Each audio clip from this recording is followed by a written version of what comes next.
To be honest, I've been trying to script the intro to this video for hours now, and it's making me want to shove a fork up an electrical outlet. So, the early Tom and Jerry games always lacked one thing, and that is the cat and mouse chase aspect. It was always a platformer where you played as Jerry, and honestly, it was generic and boring. None of them really captured the goofiness of the show. Well, fast forward 11 years after the first game, Tom and Jerry in House Trap would release in 2000 for the PlayStation 1. Or as it is known in France, Tom and Jerry, Save Who Can. What? This game finally set out to capture the silliness of Tom and Jerry's shenanigans. And there definitely wasn't a game that already did that before this one. Nope, not at all. We're just going to ignore this, okay? I have fond memories of the game, and I decided to play it through RetroAchievements. Like it says in the name, it's a site where you can collect achievements in retro games through an emulator. Tom and Jerry in House Trap has a set, and I'll be getting every achievement and document my experience with them. So let's start with completing the game first, and get the completionist achievements, since I haven't played the game in a while and need a refresher. The first level of the game is called Mouse Cleaning, and oh yeah, I haven't really talked about the game much, huh? Well, this game is best put an arena fighter. You control Jerry, and you have to defeat Tom. You can see what Tom does as he has his own screen here. Basically, you have these items you can pick up and use to attack Tom. You can hold up to 3 items as shown here. You have normal weapons, but some are used as throwables. You can set up traps around the house as, well, the game is called House Trap. Like this vacuum cleaner here by pressing X, and if Tom activates it...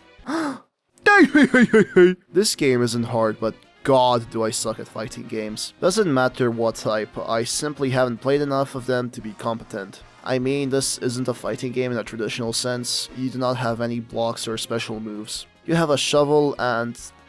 a fish. Beating this level grants us our first achievement, and oh my god Tom, I cannot show that on YouTube. Actually, I really like this level select layout. It's a book, so it plays like a story. There's actually text here that says you should like and subscribe. Pretty neat. Anyway, the next level is Bowling Brawl and... what? It's the same level. Yeah, when they say House Trap, they really mean it. In every level, you are in the same house. The difference being more parts of the house open. In this level, the pool room is open, and can you guess where the entrance is? Here. And honestly, I didn't notice it when I played this level for the first time. What I did find out though, is that in the room where you spawn, the radio and the TV are traps. The radio causes the player to do the shiggy wiggy, and the TV... Wait, so does this mean that Tom and Jerry is a reality TV show? Are they paid actors? This level is nothing special, honestly. It's more of the same. Although, I do not talk about Tom that much. Well, we'll talk about him and his AI later, but he sure is an AI. He attacks you when he feels like it, activates the traps around the house himself, and whatever the fuck this is. For now, he is not that much of a threat. Now we have tags for the memories. And wow, I already ran out of things to talk about. A new room is unlocked. A book gallery, and in there you can find all of the things that are usually found there, like a book, tags, and a big fish. And apparently, whoever is the owner of this house has 6 Oscars. Anyway, like I said, in this level I found out about the pool room's existence, and is that cum? Haha, I get it, I'm immature.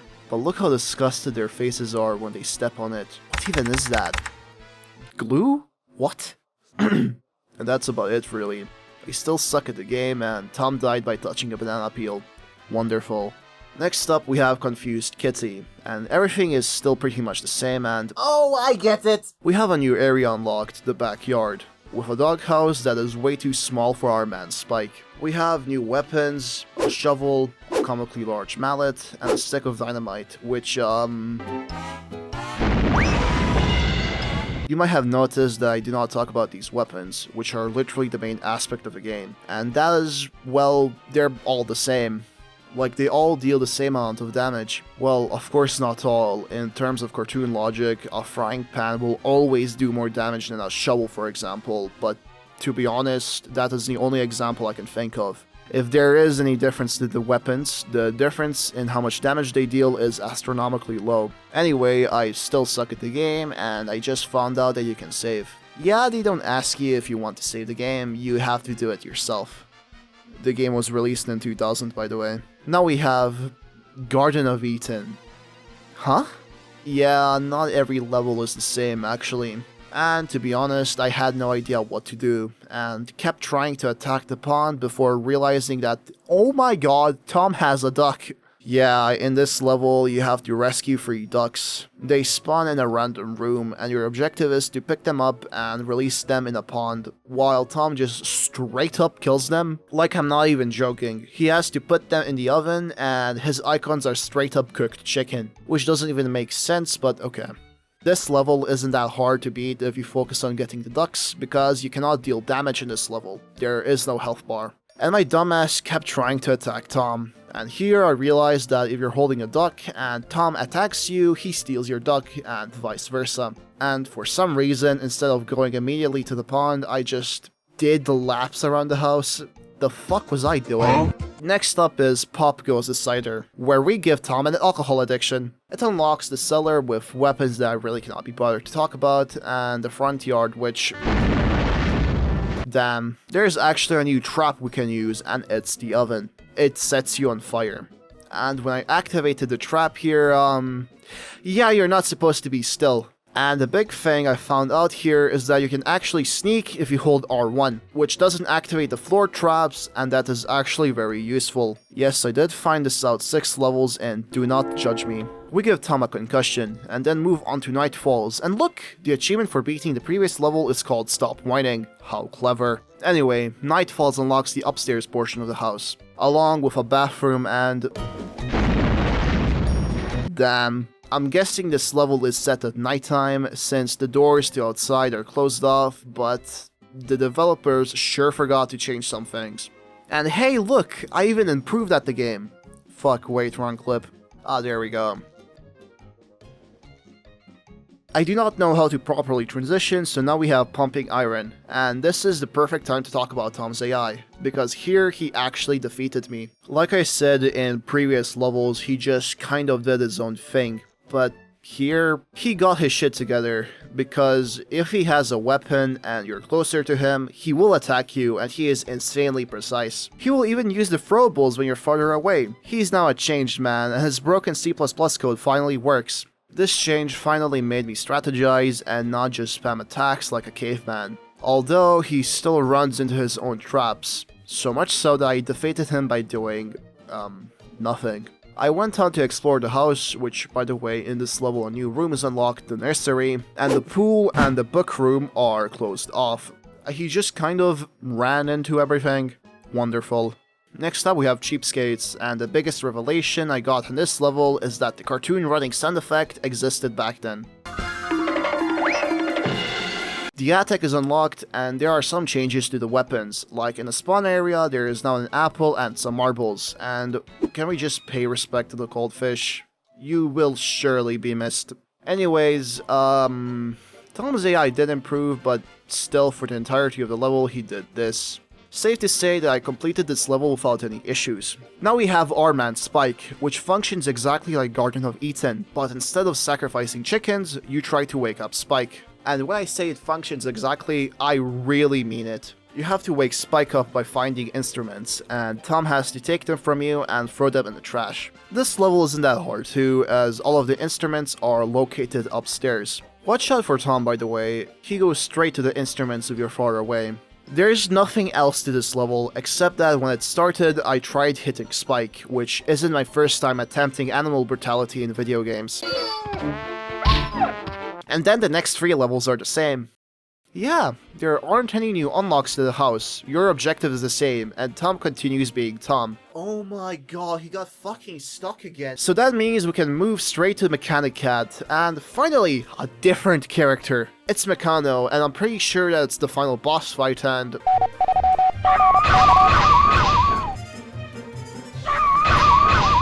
What? Excuse me? Yeah, welcome to Mechanic Cat. Like I said, you're now up against Meccano, and yeah, as you saw, what the fuck, He is faster than you, way faster than you, and he can attack you multiple times in a second.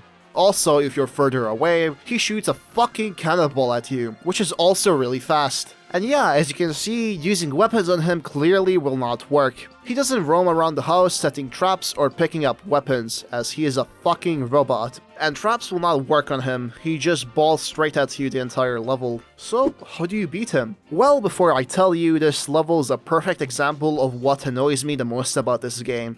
And that is, it doesn't tell you anything. There's nothing in this game that tells you how the controls work, how to place traps, how to pick up traps, how to avoid them, how the level like Garden of Eating or Our Man Spike works, nothing. You're expected to figure out everything yourself. I guess they tell you in the manual of the game, but to be honest, I cannot be bothered to look it up. But you really couldn't make it so the first level acts as a tutorial to tell me how the game works or something. 7-year-olds are gonna play this game, not an escape room expert.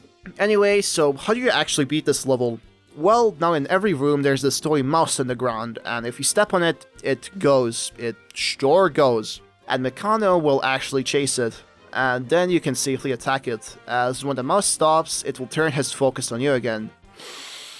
How the fuck was I supposed to figure that out? Yeah, sure, if I had above room temperature IQ, I could have realized, there are sure a lot of toy mice now, maybe that's how I beat Meccano. But why not make this item more prevalent in earlier levels? Why would you put this as the main mechanic all of a sudden? Yeah, this toy mouse was actually present in the level before this one, on the top floor specifically. But the thing is, because you're up against this, so it's practically useless. But thankfully, we are done. There's still more, it's the same as Our Man Spike, and the items are in the same spots. And this is the final level. How anticlimactic. Of course, there are more achievements in the set, so let's take a look at them. First off, we have the power-up achievements. Oh yeah, there are power-ups in this game, 4 exactly. I didn't mention them because they're so rare to get. In my first playthrough, which was like an hour, I only encountered one, and that is the speed potion. And hey, it makes you go fast, who would have known? The other 3 are ink, which makes you invisible, strength, which, well, increases your attack, and finally steak, which does the same thing. What the fuck is that eating animation? Next set of achievements are going to be the item-related ones. All you can eat, which requires you to hold 3 food-related items, which, well, it isn't that hard. And variety is the spice of life, which requires you to pick up every single item in one session. There are 51 items in the game, and funnily enough, this one gives you the most points. The only piece of advice I can give is to go play every level in order and collect all of the items that way. And by the way, some items are hard to spot. For example, the item that was giving me the most trouble is the fishing rod, which is, here. And pop goes the cider. I never noticed it until reading this comment in the discussion of this achievement. Oh yeah, this said comment is actually really good for finding the items that blend in with the surroundings. Although I have no idea what they mean by a cane on the roof, since there is no roof in the game, but whatever. Next up we have, I guess they can be called trap achievements. The first one is Blotch Job, which requires both Tom and Jerry to be caught in the same trap. The vacuum cleaner is your best bet. The next one is Ignorance is Not Bliss, which requires you to defeat Tom while he's on the TV or the radio trap. Just damage Tom normally until he's at low health, then simply attack him when he's at either trap. The final one is Toasty, which requires you to defeat Tom with the oven trap, and... What? Where's my achievement? Is it bugged? How do others have it? And I unlocked this one after using a throwball on Tom while he wasn't stunned by the fridge. The oven wasn't even available for use yet, lol.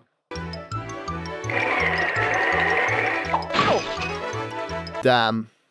Now that we are done with these achievements, there are actually level-specific ones. For example, the 3 levels where you have to pick up items, Garden of Eden, Our Man Spike, and Oodles for Toodles, the achievements are to not let Tom score any point. These achievements are not that difficult either. The general tips I can give you is to go straight for the items, and don't go wherever Tom is. For Our Man Spike and Oodles for Toodles, all of the items spawn upstairs. But for Garden of Eden, the ducks spawn in a random location. Although, the spawn location once you grab the first duck won't change.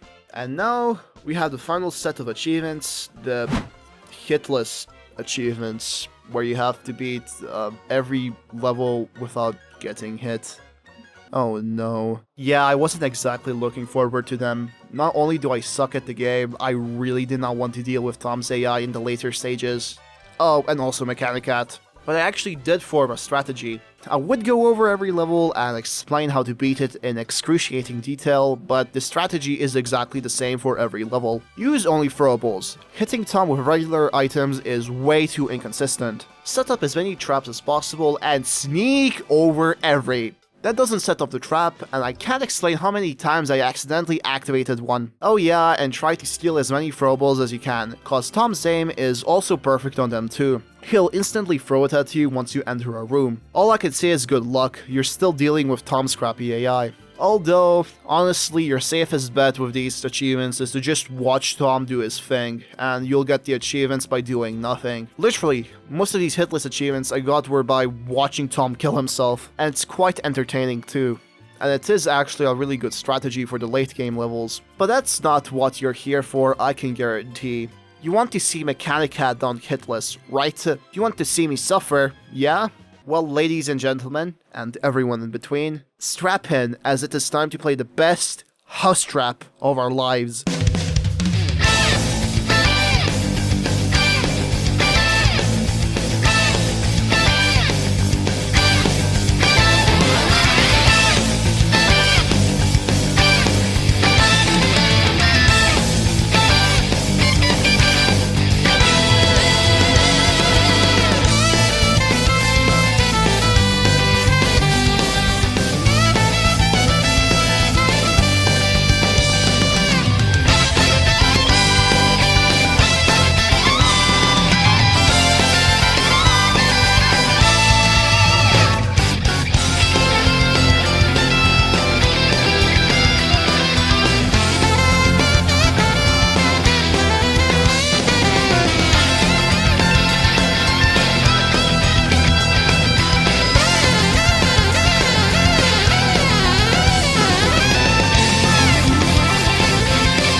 It actually wasn't that hard. Okay, it is a bit underwhelming, yeah, but the strategy I had for this level made it way easier. Basically, what I did was I always went to the room left of the spawn and activated the toy mouse. And then go to this room upstairs once the toy mouse turns off. Not fully though, always did it a second or two before, so I had enough time to escape Meccano. He doesn't have that much HP thankfully, so it doesn't take that many hits to defeat him. And yeah, I just shuffled those two rooms and defeated him. It actually took me less time to beat him than some regular levels. So yeah, the ending is a bit underwhelming. But with that, we mastered the set and got every achievement. The set was fine, the only challenging achievements were the hitless ones. Kind of a bummer that one of them is bugged though. But despite its downsides, I had a lot of fun with the game. It's just so charming in its own way, and the dumb moments got a great laugh out of me. I would recommend you to try out this game, it's a good way to pass an hour. Thank you so much for watching this video, I would appreciate it if you'd subscribe, it would mean a lot. This is my first time doing this sort of video, where I go over every achievement in a set. So if you have any things that might need an improvement, or some things that you didn't really like, be sure to leave them in the comments below. If you really want to, you can support me on Ko-fi, so you can fund my commission addiction. Check out Mash Tempo Extra for side content related to the games I do on the channel. I'm actually working on some at the moment, so I expect them to release soon, hopefully. And before I go, I just really need to know, is Tom neutered?